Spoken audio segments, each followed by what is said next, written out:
Hey everybody, Bonehead from the Bonehead Podcast, and welcome to Blood Bowl 7's roster's Imperial Nobility. So we're going through every team available in Blood Bowl 2020, and we're having a look at some of the most fun and or competitive rosters for the new version of Blood Bowl 7s that landed in the Deathzone book. Now, if you caught our live stream at the weekend, you'll know that 7s can be very fun with an Imperial Nobility team. Now, we've played a load of 7s, we played a load of Blood Bowl 2020 now, especially with Imperial Nobility. So, let's have a look at the Imperial Nobility Blood Bowl 7s rosters.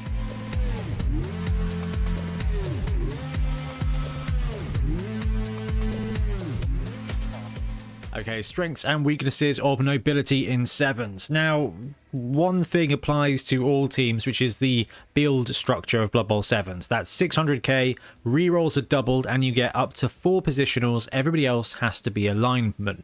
Now, the cool thing is that the Nobility team has got some really good positionals. It's got the blitzers, and these blitzers are multifaceted pieces. So in 7s, rerolls are doubled. You're not likely to have very many rerolls, so integral skills that help boost your consistency of your team are so important. And the blitzers have got 2. Not only are they strength 3, not only are they movement 7, they've got block, which is one of the best skills in Blood Bowl, and I think is the one best skill in 7s. It protects you on offense and on defense. If someone's punching you, or if you're punching them back, block is going to help you win that fight.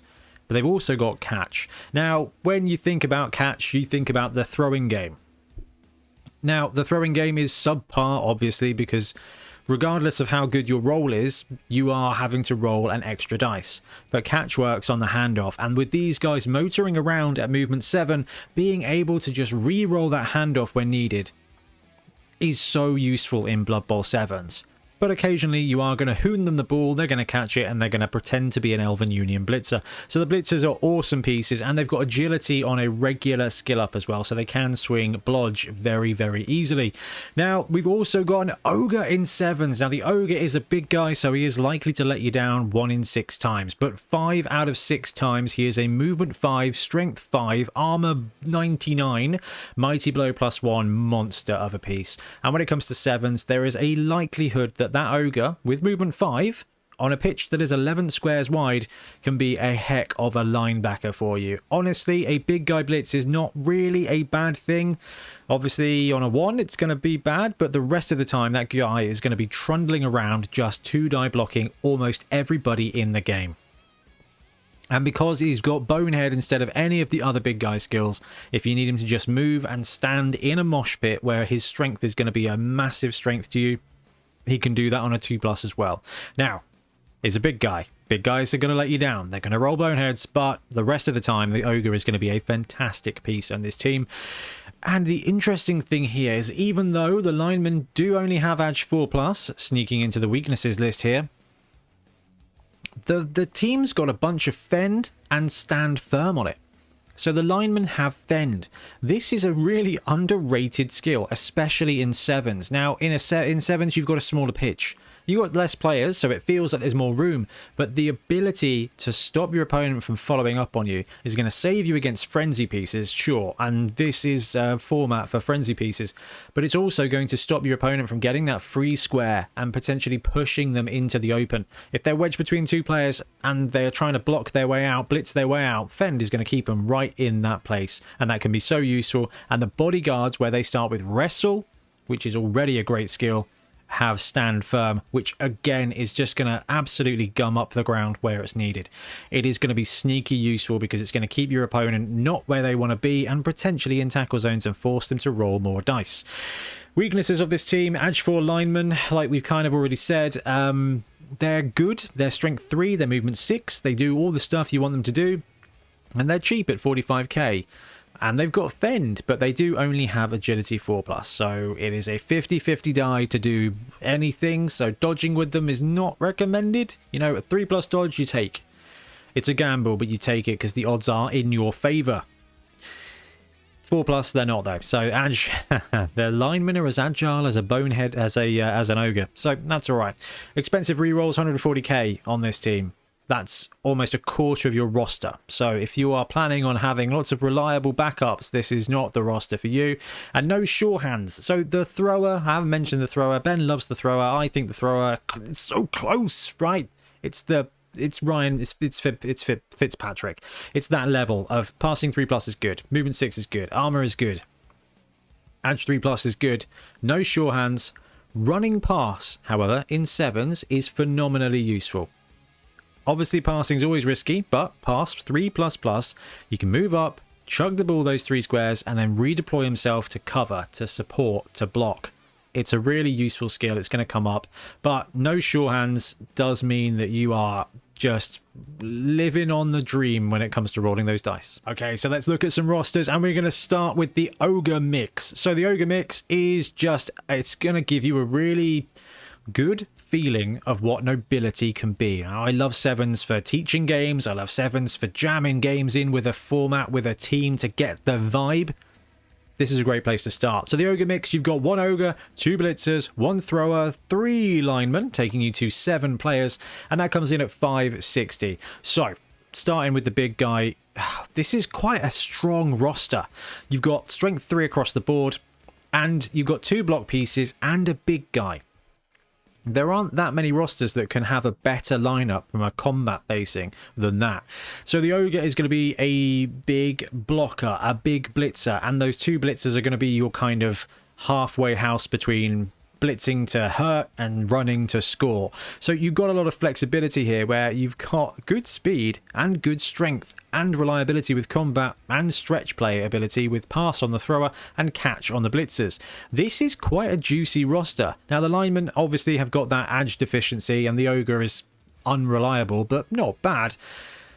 It's going to give you some strength to go toe-to-toe with some of the strongest rosters. It's going to give you speed to go toe-to-toe with some of the medium-fast rosters. And you've got some skills in there to really enjoy your game. Now, the Ogre. If you're playing League, you're getting random skills. So whatever you get is going to be fine. But if you're playing an expansion league, like 7 Super Series, or a constructed format like a tournament, the Ogre shines. You get a choice of skills, and if you can choose a skill to put on an Ogre and you've got a secondary, because this team is tier 2, so therefore probably you might get, well, I reckon probably you'll get one access to a secondary skill for your team. Block is just always brilliant on a big guy, but you might want to consider taking Pro. Pro gives you a 3+ chance to re-roll 1 dice. So if you're making a 2-die block, you can pick a dice, and on a 3+ you can re-roll it. If you fail your Bonehead, then you get a 3+ chance to reroll your Bonehead. So actually what the Pro skill does is makes him more reliable. You can only use it once per turn, but it means it's going to cut down that 2 Boneheads to game to a game to like 1 maybe, which is quite beneficial. And then the rest of the turns you can use it to just try and re-roll a push into something else, or there's always a good chance that you're going to be able to use Pro to do something with the Ogre. Now if you're only looking at a primary for the Ogre, Guard is phenomenally useful, and on this roster it works really well. I've said that actually blitzing with the big guy is good fun, but technically correct. You want to use the big guy to move in and give that guard so you can have 2-die block with one of your blitzers. Now the blitzers already have block, so if your Ogre can go in there, gum up the ground, give that +1 guard, your blitzers can blitz in. They've got no loner, so if you've got leader or a reroll on your roster, you don't have to risk that. They don't have Bonehead, so they're not likely to risk the blitz. You just go in there, get 2 dice with the skill, and the Ogre is still standing there marking everybody. It's a much more reliable way to get a 2-die block. However, if you do want to use the Ogre as a giant juggernaut dude, you go with Juggernaut, and you just use him to point and click and remove pieces. Break Tackle is also a really useful skill for the Ogre, because he gets +2 to his dodges, which takes him from edge 4 to 2+, which means you are 2+ into the open with the Ogre, and therefore allowing you to get wherever you want to go. Movement 5 is fine in 7s, it's not the fastest, but his presence is definitely going to be felt. But on this roster, it's going to be no surprise to any of you, the blitzers are the stars of this show. But they're also the challenging ones to put skills on. They get general and agility access on a primary skill. So you're kind of really tempted to take dodge, and there is nothing wrong with taking dodge on one of these blitzers. It turns them into movement 7 edge 3+ blodgers, which is pretty great. Just ask Amazon players of old everywhere. Now the advantage to that is, yes, you can use that dodge 3+ to take a risky dodge. That's absolutely fine. What's more likely is it just means that your opponent has to roll natural powers to take down that blitzer. It means that they are just as invincible as they can be at strength 3. But when it comes to 7s, you kind of always want to view your skill sets as who is going to be my primary defender, who's going to be my safety, right? The Ogre makes a great linebacker. He's going to trundle around in the backfield and blitz well with 2 dice. Blitzer with tackle gets you that movement 7 and block and tackle combination. We've already talked about taking dodge on this roster. There are many teams in 7s that start with dodge or are going to do what you're trying to do here and take a dodge skill as soon as possible. Dodge gives you a reroll. In 7s, you don't get many rerolls, so dodge is a very useful skill. But if you've taken dodge, look out for your opponents to take tackle, and that's what we're talking about here. So actually, I like a tackle blitzer to be a good defender, and a dodge blitzer to be a good scoring threat, and really just to get involved in the scrum. So they're great players. If you don't have the thrower to be your primary ball carrier, or you just want a really safe ball carrier though, you can put sure hands on a blitzer. Movement 7, edge 3+ with block and catch actually makes him a really good ball carrier. So actually, if you're not going to run the thrower, maybe you want to take a bodyguard instead, what you can do is just upgrade one of those blitzers to be a fast runner instead, taking that sure hand skill. Now, talking of the thrower, we've got him on this roster. This is not a full-blown air game roster. The thrower is there to handle the ball stuff and use that passing 3+ and running pass to be able to just free up your blitzers to go and strike, to go and be combatty with the Ogre. But eventually, you're going to have that situation where your thrower is going to be able to reliably get it to one of your scoring threats, or just run it in himself. And when it comes to skills with the thrower, the most obvious one to give them is, because he gets access to passing on a normal, it's leader. He can be a leader caddy, but actually he's still movement 6. He's still armor 9+. It's a strong player. And you've got pass, and you've got passing 3+, and you've got running pass. So actually this thrower is really good at moving, getting rid of the ball, and then getting into the fight as well. So you end up with kind of a halfway house towards another blitzer. So you can take him and be a leader caddy, or you can give him block. And actually, when it comes to him being the scoring threat, he can run up, take that 3++ pass to one of your blitzers, who's going to catch it on a 3++. Then he can go and apply that block skill and that decent armor and that decent strength to supporting that very blitzer to blitz away or to just gum up the ground. The thrower is a great multiple play piece. Sure hands is obviously always a really good skill to put on a ball carrier. However, as is on the ball, if you want to be juicy with your offense, that basically gives him movement 9 when you're receiving the kick, and that can be really useful to get a free attempt to pick up the ball. And also in 7s, if that ball's going in no man's land, on the ball gives you a really fast scoring threat. And then you've got the linemen. Now, the other vulnerability of the linemen is that they are only armor 8+. So block is great, wrestle is great because it's going to keep them alive, but kick is so much fun in 7s. You're going to be able to choose to pin your opponent at the back or to pull it forward and drop that ball into no man's land, at which point you've got those blitzers with great speed, you've got that Ogre with great strength, and you've got the numbers here with those linemen to just gum up the field. Dropping the ball right in front of your line is risky, but if you've got kick to half that die roll, it can put the pressure on your opponent phenomenally quickly. Now, this roster comes in at 560, which means you've got 20k to play with. 40k to play with, sorry, and at 20k a piece, assistant coaches are absolutely what I would recommend here. If you're running league, you might want to take dedicated fans instead, but assistant coaches are going to give you the benefit to the die roll on the brilliant coaching result on the kickoff. That's a 7 now. It's 1 in 6 kickoffs. You're going to roll a dice against your opponent, adding your assistant coaches. If you can roll d6 plus 2 while your opponent's rolling a straight d6, you're going to win that more often than not, and it's basically just cheating your way into a 40k reroll. But we can flex up this roster a little bit. We've got the Combat 4 build instead. We've dropped the Ogre and the Thrower, and we've replaced them with 2 bodyguards. So 2 blitzers, 2 bodyguards, and 3 linemen. Now, the advantages of the bodyguard, they are the same movement as the Thrower. They're the same armor as the Thrower. They're the same agility as the Thrower. So you've still got 4, well, you've got 4 Edge 3 pieces now instead of the 3 from the last roster. They come with Stand Firm and Wrestle. So now you've got block, block, wrestle, wrestle. And that's really sneaky good in 7s. That gives you the choice of allowing your opponent to take a turnover, or you pull both people down. It's great on offense, it's great on defense. It's not great for carrying the ball, but it is great for stopping your opponent from carrying the ball. And those bodyguards get access to strength skills, so you do have easy access to a mobile guard piece or a mighty blow piece if you want to go into like an entertaining removal roster. Frenzy's quite fun too, and they don't make terrible targets for a tackle skill.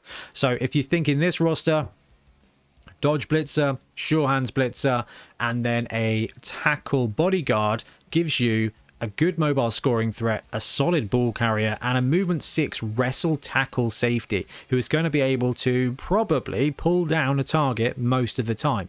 Gives you a nice mixture of things, and those bodyguards, it makes this roster feel remarkably fast. It's not. It's 2 movement 7 and everyone else is movement 6, but it gives you 4 edge 3+ pieces, 2 wrestle, 2 block, means that it's actually quite combative, and the easy access to the strength skills on the bodyguards give you a little bit of muscle if you want it. Now, apologies, on the Combat 4, I got the graphic bit wrong. It's actually 525k, so actually you've got 75k to spend to expand your roster. You've got 4 combat pieces with Edge 3+, and you've got 3 reserve linemen. Now, 75k is not enough to buy a reroll, but what it can do is give you flexibility. You can spend 60k getting 3 assistant coaches to boost your chance of getting that reroll. You can spend 70k buying 2 additional linemen. You can flex in between. But the reason we've kept it as low as possible is because what you can do is take this roster with a coach to 545 and then buy a desperate measure at 50k. Now, desperate measures are one of the most fun things that have been introduced into this edition of 7s. It's 50k inducement. You roll a d8 at the beginning of the game and it can be swingy, but it is narrative and it is fun. There's some great rolls on there. You get a wizard. One of your guys can potentially be strength boosted or edge boosted, but sometimes will miss a drive. It's a really cool but swingy way to do it. If you're doing Combat 4 and you want to be consistent, then actually taking the 8th player as your lineman and then taking assistant coaches up is the right thing to do. It's going to give you the assurance of having a bench, and it's going to give you a good chance at swinging an extra reroll. But a little bit of narrative fun with a desperate measure, when you've got this amount of flexibility already, can really push your roster over the top. It's swingy, it's random, it's narrative, it's a lot of fun. Now we'll step away from the combat strength and go for the max speed roster. Now this max speed roster is exactly the same speed as the last roster, but you've dropped both those bodyguards and you're going for 2 throwers instead. Now we've talked about the throwers, they're great positionals. Movement 6, armor 9+, edge 3+. Just basically describing a human lineman with passing 3++ and running past. So it gives you that flexibility. And like we said earlier, access to leader on a general is really useful. But the real strength of this one is it comes in at 495. So you can take some more linemen, you can take assistant coaches, you can even take 2 desperate measures. And that's why I wanted to flag up about this roster. You miss both those wrestle pieces. You do maximize your throwing ability, but you get 2 desperate measures. That's 2 swings at getting a wizard, at dropping an enemy player for half a drive.